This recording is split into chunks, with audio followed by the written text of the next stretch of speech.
दोस्तों, एक्टर थलापति विजय ने तमिल राजनीति में हीरो की तरह एंट्री की है।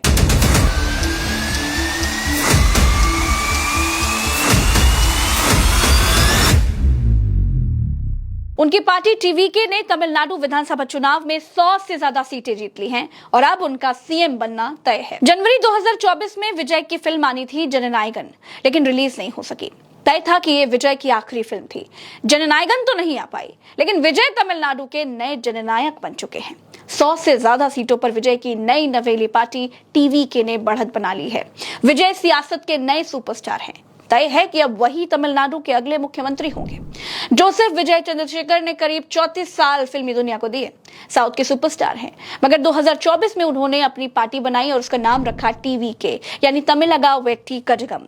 विजय ने सभी 234 सीटों पर अपने प्रत्याशी उतारे। उस नतीजों ने सबको हैरान कर दिया। तमिलनाडु की वो सबसे बड़ी पार्टी बन गई। दो दलों की सियासत के बीच तमिलनाडु में तीसरे दल की बहुत शानदार एंट्री हुई।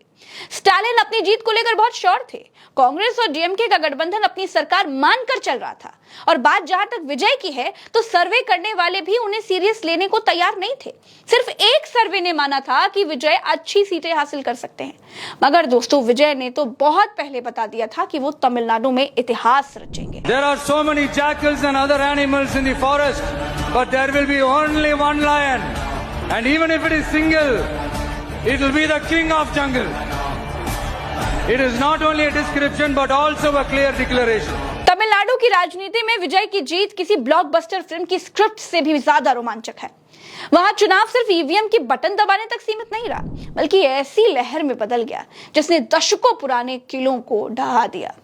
पर्दे पर दुश्मनों के छक्के छुड़ाने वाले जोसेफ विजय चंद्रशेखर, यानी नौजवानों के सुपरस्टार थलापति विजय ने असल जिंदगी के चुनावी अखाड़े में वो करके दिखा दिया जिसकी कल्पना शायद बड़े बड़े राजनीतिक पंडितों ने भी कभी नहीं की थी। विजय ने चुनाव प्रचार में जबरदस्त तकनीक का इस्तेमाल किया। तमिलनाडु में विजय का कद स्टारडम की सीमाओं को बहुत पहले पार कर चुका था। वो एक कल्ट बन चुके थे।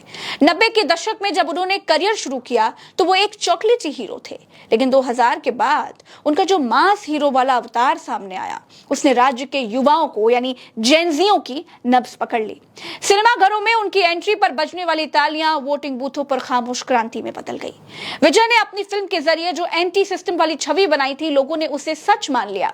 जब वो पर्दे पर भ्रष्टाचार के खिलाफ लड़ते थे तो जनता को उनमें अपना हीरो, अपना मसीहा दिखने लगा था। आज जो 110 सीटों का आंकड़ा आपको दिखाई दे रहा है ना, वो उसी सालों पुरानी इमेज बिल्डिंग का नतीजा है। ये कामयाबी रातों रात हासिल नहीं हुई।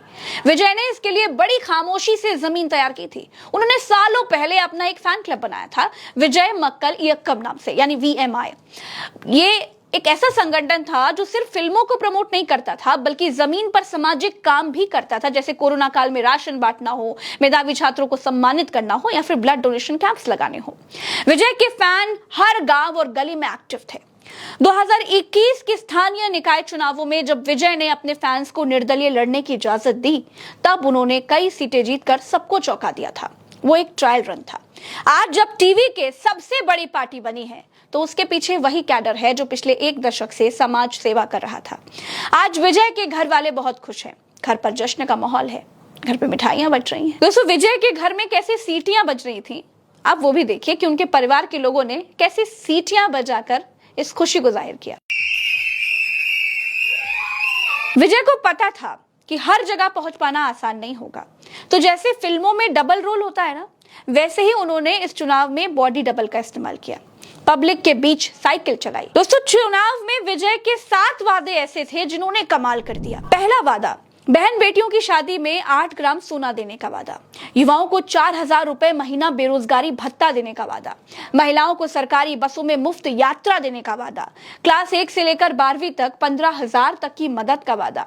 हर फैमिली को 1 साल में 6 LPG सिलेंडर मुफ्त देने का वादा। 60 साल तक की घर की मुखिया महिला को हर महीने 2500 रुपए देने का वादा। इन तमाम वादों ने कमाल कर दिया। विजय की पार्टी का सिंबल सीटी है।